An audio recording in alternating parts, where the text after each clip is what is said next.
Yo, what's up mga kapampam? And for today's video, ang recipe natin ay langka na ginatan. So, ayan, meron tayo ditong dalawang gata. Ayan, nabibili na ng pigana. Tsaka ito, langka. Slice na din, syempre, sa palengke. Ginisa mix, ang ating pampalasa. Ang sardinas, ang ating ihahalo. Okay. Sa probinsya namin, mga kapampam, talagang gustong-gusto namin sa probinsya namin yung ginagatan, mga gulay na ginagatan. Kasi sa probinsya namin sa Quezon is maraming nyog. So, yun yung parang paborito na ng mga taga doon. Ginataang isda, lahat or ginataang gulay. So, sa amin specialty parang ganun. Yung mga tinadtaran, kung alam nyo yung hipon na binalot sa dahon ng gabi. Kung alam niyo yun. Tsaka yan, langka, labong, naginatan. At tsaka mga laing-laing, mga ganan. So, ayan, hugasan lang natin ang langka. At isa lang na natin. So, medyo, syempre, medyo matigas yung langka. Pakuluin lang muna natin yan sa tubig. Para medyo lumambot siya. Para paglagay ng gata, yun yung last na sabaw natin, gata. So, papalambutin ko lang yan ng mga ilang minuto, yung tansyan nyo na medyo malambot na, di ba? So, ito po ay sa aking lamang experience na ganito. Kasi may iba na ang pinangpapalambot ay pangalawang gata. Yung unang gata, yung huling ilalagay. Dalawang klase kasi yan na pampalambot at saka yung huling gata na ihahalong sabaw. So, ayun, kung nagets nyo ako, medyo naguluhan din, no, di ba? So, palambutin lang yan ng mga ilang minuto. At, syempre, i-forward na natin yan na medyo malambot na. So, forward natin. At, ayan na po. Konti na yung kanyang sabaw na tubig na pinampalambot. So, pwede na nating ilagay yung mga pampalasa natin.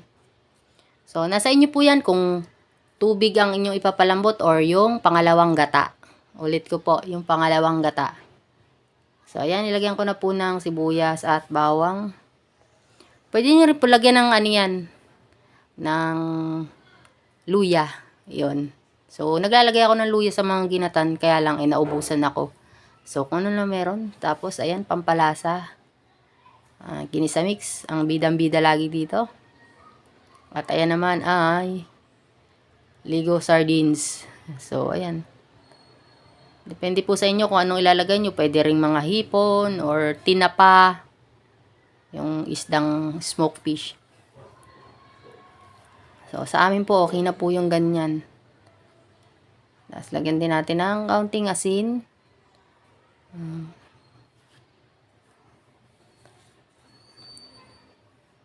So, kayo na po ang magtansya kung gaano karaming asin, syempre. Tapos, ibuhos natin yan, yung gata. Yan. So, medyo wala na rin kasing tubig, konti na said na. So, yan, hugasan natin. Sayang din yung lasa doon.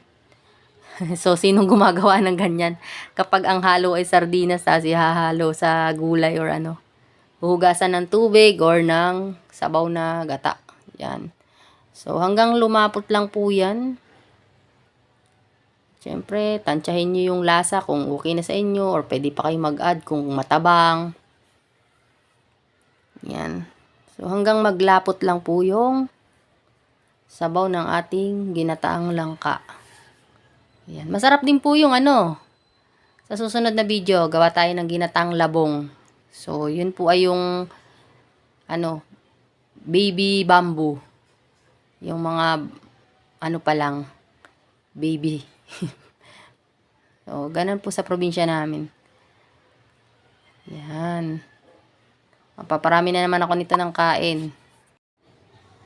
So, ayan, maghanda na rin po kayo ng inyong mga kanin dyan at panoorin nyo to hanggang dulo. Maraming salamat po sa mga nanonood ng aking video.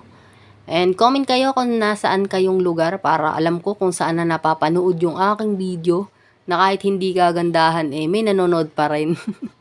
At thank you so much sa mga hindi nag-i-skip ng ads. So, tulong yan para sa mga revenue. Kahit papano na konti-kunti naiipon yung konti na yan. So, thank you so much. sa mga sumusuporta at hindi nag-skip ng aking ads. Alright. At syempre, gusto ko rin magpasalamat sa aking mother na pinapanood ko lang dati sa pagluluto, and then si father din.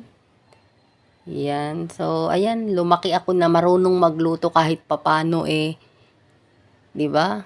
Kahit mag-solo tayo na wala sila sa tabi natin. Kasi dadating yung panahon na magkakahiwalay talaga ang magulang at ang anak. So, kailangan marunong tayo magluto.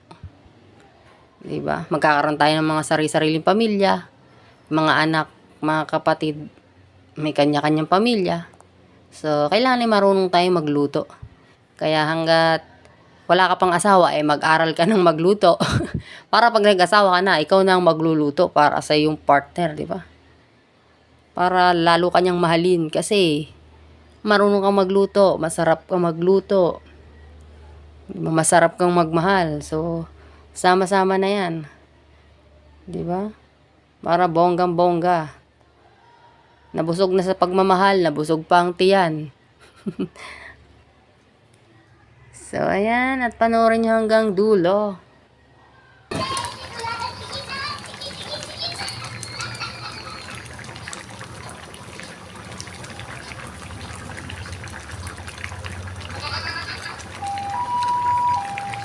This is raised in Africa.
At ayan, tapos na nga mga kapampam. So, ayan, para sa inyo na yung isang serve na yan. So, please like, comment, and share if you want. Thank you for watching. See you sa susunod na video.